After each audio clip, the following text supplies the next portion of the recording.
Welcome to the Draconic and Friends official podcast, where we peel back the curtain on puzzle games and the people who make them.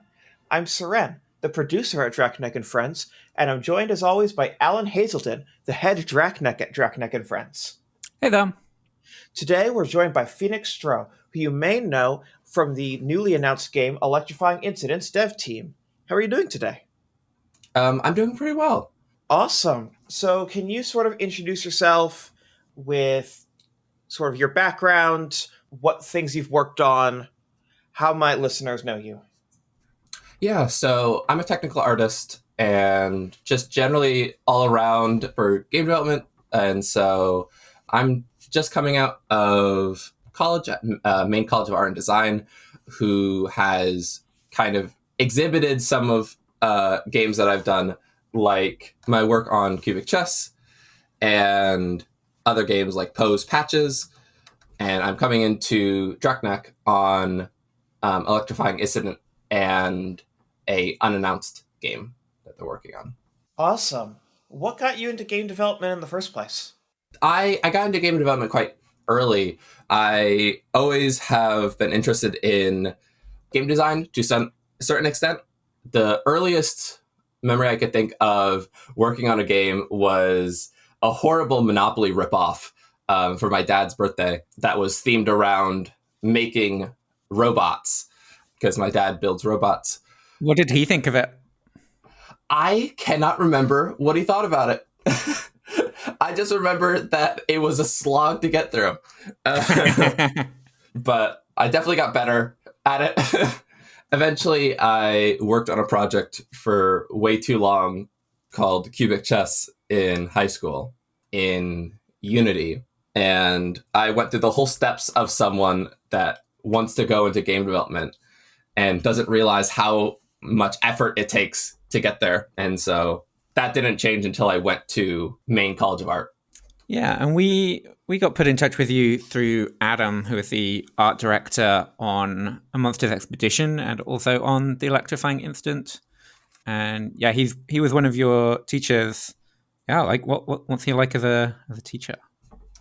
He's fantastic. I think that he specifically is a big reason why I was able to do so much with game development, I think. I originally went into the college either to do graphic design or game art. I wasn't sure at the time. I already had a background of programming, and I wasn't really sure if I could do games. Like, I didn't know if that was a possibility for me.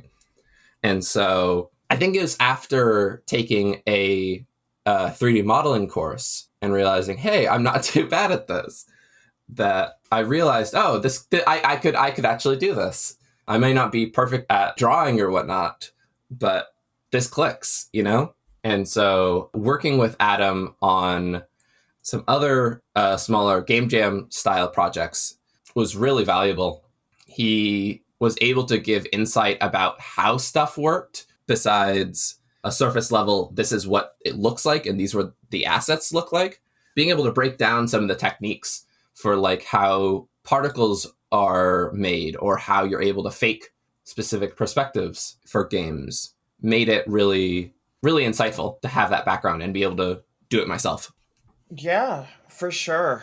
And when you're thinking about sort of that technical art and how to implement it, was there a specific style that you were gravitating towards as you were exploring, like how different things worked, what the different pipelines were for different processes and like perspectives? Yeah, I think I was naturally gravitating towards a simpler style and also practicing, experimenting with unique styles as much as I could.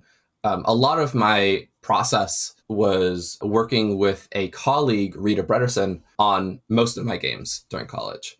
They are a lovely artist, and we experimented with like, how can we make this most visually unique as possible? And that often comes down to, oh, this is a weird shader trick, or, oh, this is a weird 3D thing. I can remember one of the short game jam style games that we worked on, Creatures and Caverns, had us wanting to make a creature, a very long ohm that would like skitter around the cave walls. And we were imagining it with tons of legs and lots of segments. And we realized, oh, that would be a pain to turn into a traditional 3D model with bones for each of their legs.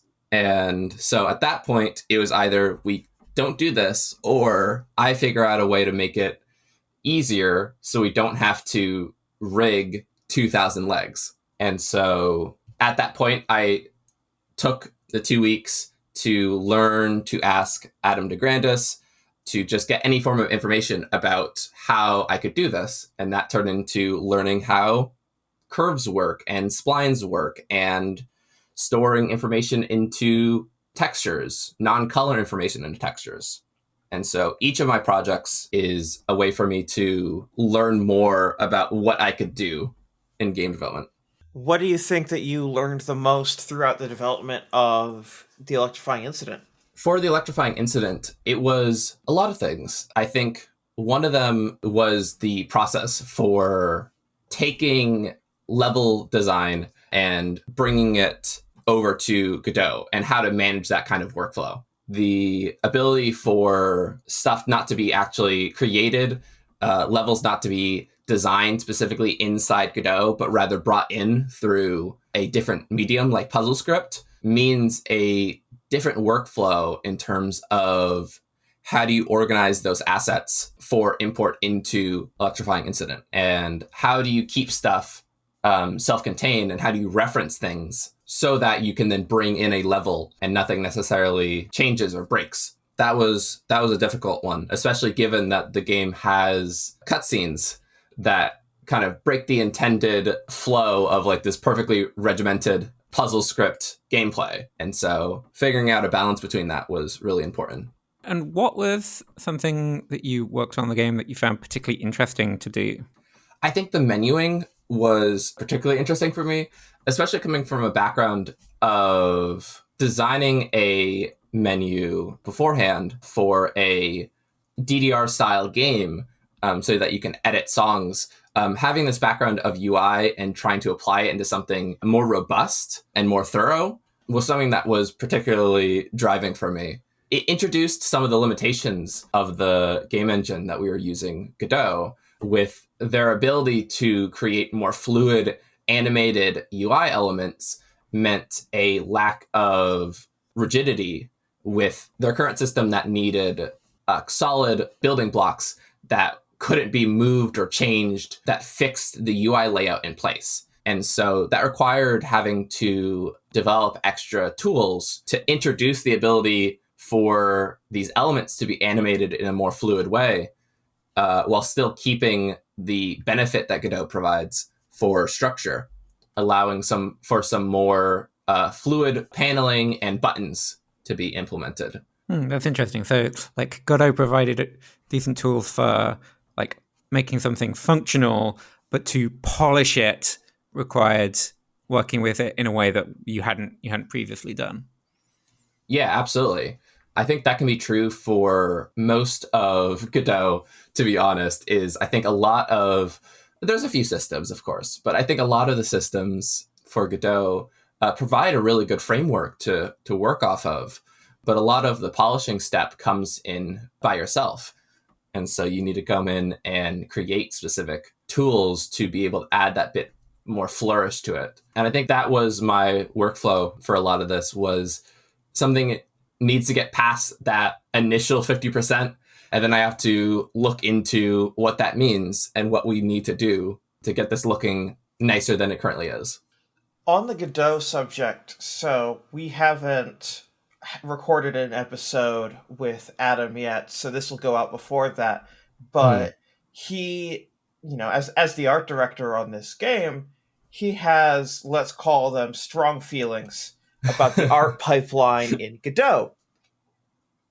And so I think I'm curious about, like, as a broader overview from the perspective of a tech artist, how do you find the actual process of plugging in art assets and making them behave correctly in this engine? That is a really good question. And future Adam, I hope you were generous to Godot. But My personal workflow, I actually find the process to not be all too frustrating for me, whether that's because I've done it so many times or it's actually a not bad system if you're getting used to it. It is very confusing. Um, and it's something that I'm still trying to figure out what the best process is.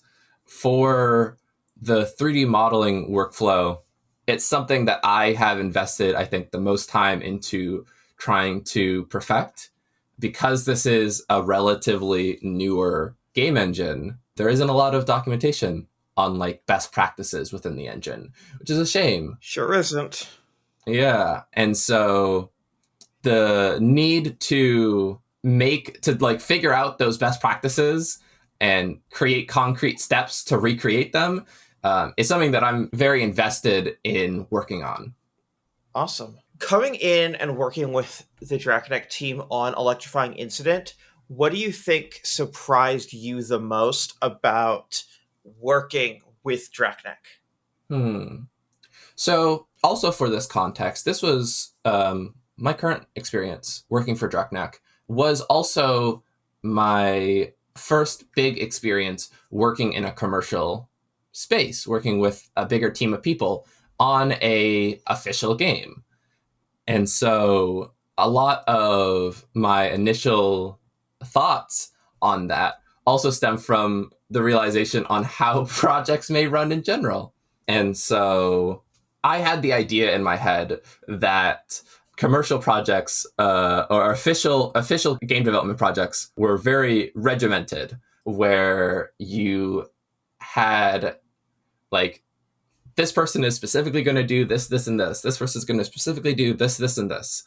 And that wasn't the case. I think working on Electrifying Incident was the realization of, oh, I can do my natural instinct, which is to kind of go everywhere a little bit. And that was a really freeing feeling, because I think my natural state is when I am able to do a little bit of artwork and a little bit of programming and a little bit of shaders, and when I'm able to then provide answers to other people on the team. That is just a joy to do, to be able to have that knowledge and quickly get it to people. Yeah, I mean, I feel like every game is very different to every other game, and every team is very different to every other team. So what you got was different to what you're expecting, but also if you go to another studio and work on a different game, it'll probably be completely different again in ways that you do and don't expect. But yeah, suddenly that's a Draconeck, if there's something that needs doing and somebody wants to do it, like, yeah, great, go for it. If you don't have anything more important to do. And yeah, like I guess we brought people onto the project with like an idea of like, okay, well, if everyone does just this one thing, then this will be fine. We have the people, we need to do this. But like, even when we were initially talking to you, it was very clear, like, oh yeah, you can do tech art, you can do art implementation, but like you can also do programming, and like you have that generalist interest of like being able to dabble. And so as we got past the first like week or so of like, hey, we have this art and it needs to be in the game, and started to be more like, well, like there's these different programming things. Yeah, it's also a lot of like reaching stretch goals. Like Alan was saying, like sort of the mentality was staff up for what you need and then take advantage of what you have. Yes. And so there are certain levels of polish that are like the intent always for the Electrifying Incident was to make it polished in spite of its very short dev time. But there are certain hyper specific elements of polish that we would not have pursued if we didn't have people who had the ability to do them and had the time to do them during those 6 weeks. Like, there are stretch goals in development that we absolutely met. And, part of that is when you look for a tech artist, and the tech artist also has generalist capabilities. Just as a very clear example, you can go forward a little bit more and, plug in some different UI as an example. Yeah. But yeah, that's really awesome. Also, as a producer on this project, it was so funny because I was so I was keeping my ear to the ground for the people that had not worked with Draknek before, potentially having any questions about the way we do things here, or the work process, or like what should I be doing now, and everyone just very seemingly quickly picked up. No, just jump in where you feel like you can. Like, that's just the natural role that I think I fit into, oftentimes, is having these previous projects where you are in an art school full of art peers who know how to do really cool art, but no one's necessarily coming into this with the knowledge on how to do programming.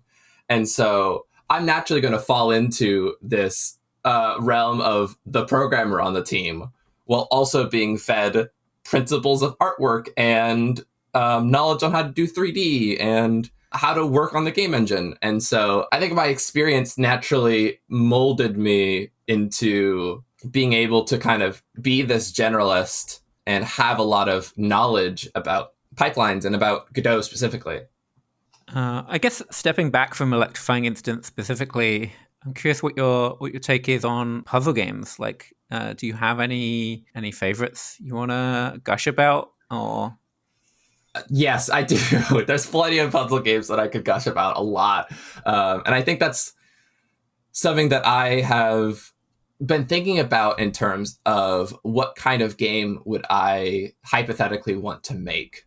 And there's obvious classics like Baba Is You or The Return of the Obra Dinn, which I think are both stand out as wonderful puzzle games on their own, but also I find to be quite interesting in their own regards. Return of the Obra Dinn for being able to utilize such an interesting art style as also a way to service the gameplay of that puzzle game. And Baba Is You with their ability to create interconnecting puzzles that kind of go into layers, one above the other. And I think those two elements is something that I consistently try to find in both the kind of games that I make and the kind of games that I play.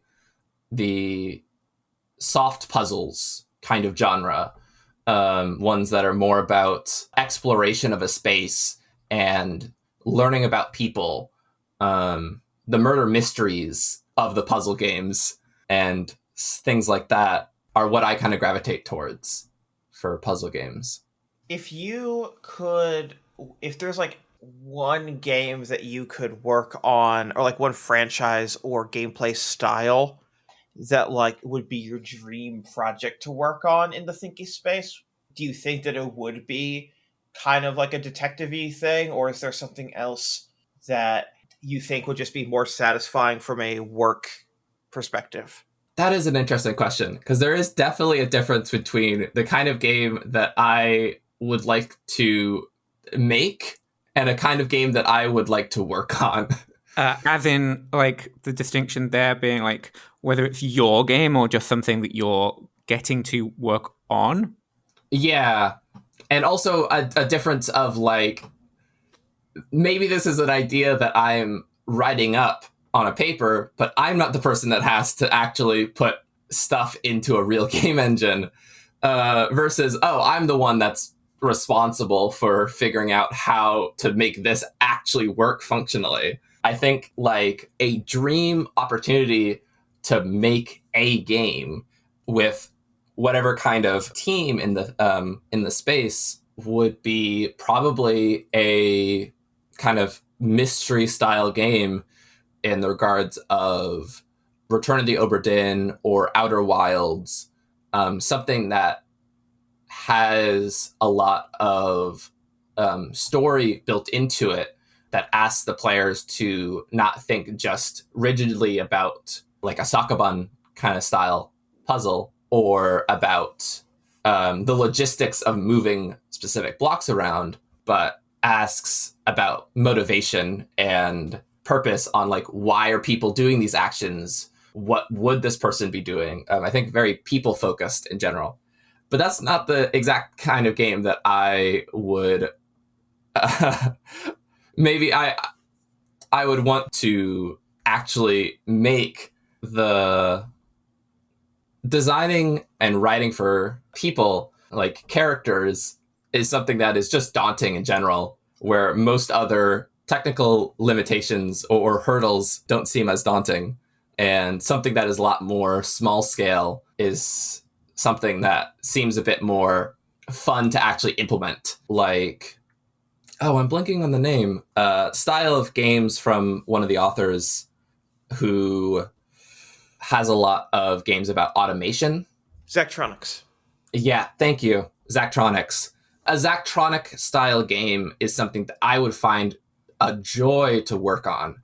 That is something that it would just be super fun to sink my teeth into development wise. So a little bit split between two sides of me there. Yeah, do you think some of it is like some kinds of games are more or less intimidating to like take that first step on, or is it kind of something Oberdini is kind of much more clearly a combination of like so many different disciplines like converging on one cohesive thing, or like is it something else that makes one of those more intimidating or less intimidating? I think that one of the things that I find consistently intimidating is just dialogue in general. I think the problem of dialogue is one of those multidiscipline fields that is something that plenty of games want to have, is some form of dialogue system with characters. But going down the rabbit hole of how to best organize, manage, and create dialogue-driven games for a dialogue-based puzzle game, for example, is something that experiencing it feels like a lot, and thinking about and knowing about like what things that I would change, I can feel the dread creep in. That's one that has the focus on UI elements and file management and system design, and the possibility of managing audio and having creative decisions is something that feels like it is underestimated a lot of the time when I talk with others about having a dialogue system. Yeah, no, for sure. It's not easy. I mean, nothing in game dev is easy, but like it has its own bespoke challenges. Absolutely. Do you have any sort of questions for us? It could be anything, just like questions for the Drakneck team. Yeah, I'm mostly curious about. So going into this was a 6-week project, and I believe this was with it was me and Izzy, new to Drakneck. Yes. What was the kind of expectation going into this with such a small deadline with new people? What did you expect to happen for this project?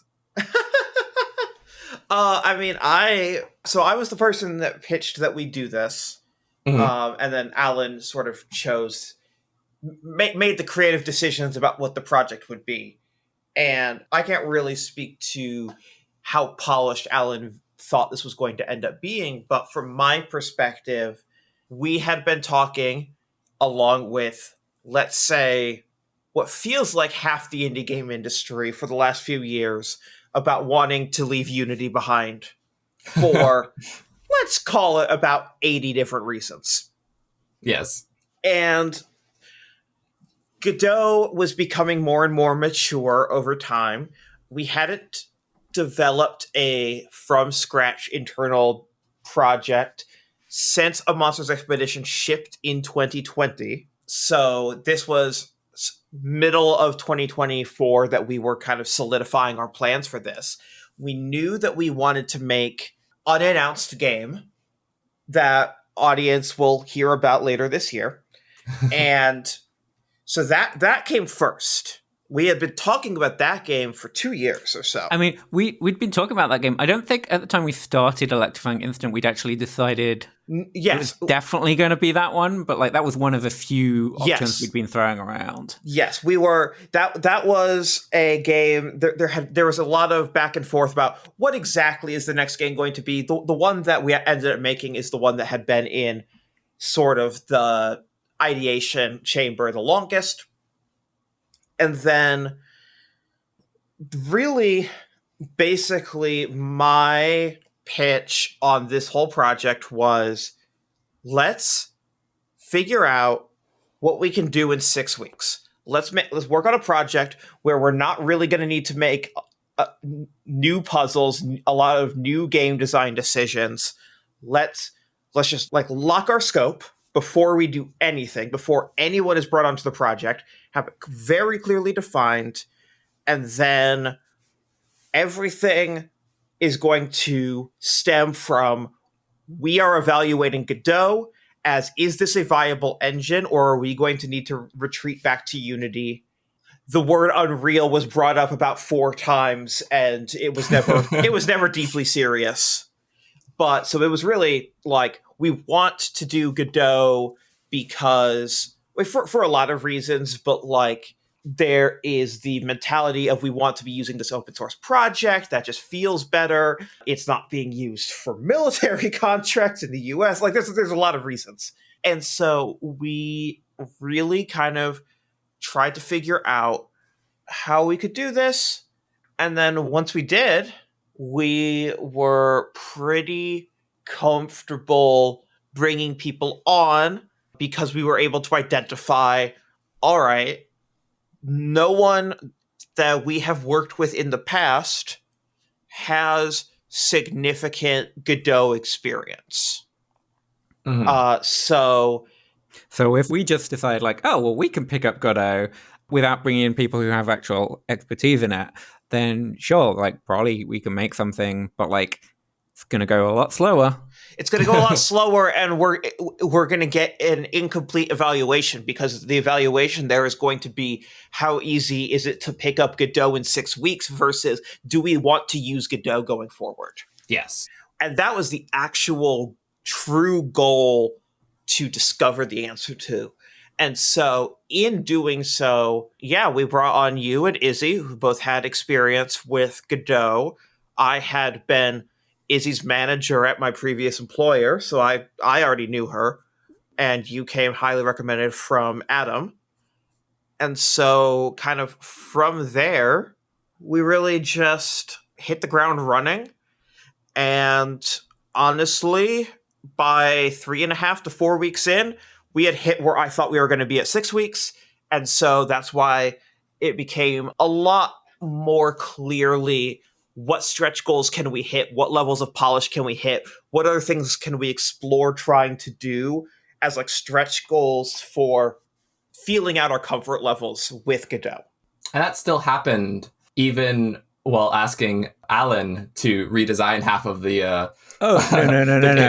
Syrenne, nobody asked me to. I decided to. Syrenne asked me not to. Not to. To be very clear, yeah, no. That was against my wishes very clearly. That was a bold decision that he was like, seems like we're ahead enough on schedule that I'm going to throw some curveballs in here. I mean, it's not like I had anything else to do. Shut up. I mean, on this game, like I was like creative director, like making decisions on like, oh, is this working, or do we need to change approach? But like, that's like a 1 day a week thing. I send you an update, and you go, okay. Yeah. And then I go, okay, that's cool. Let me work on the next thing. That's not like keeping me busy. Oh, yeah, no, you had, I mean, look, just to be very clear for everyone in terms of the timeline, this game was in development during the peak final development and design considerations for the daily puzzles and Luck Digital. those were happening simultaneously. And Alan's saying, like, I didn't have anything to do. And I'm like, come on.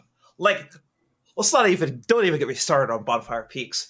So Bonfire yes. Peaks has just been a small ongoing simmer for so long. That's not even real work anymore. All right. Well, everyone, that's how Alan views it, since this episode is coming out in a couple weeks.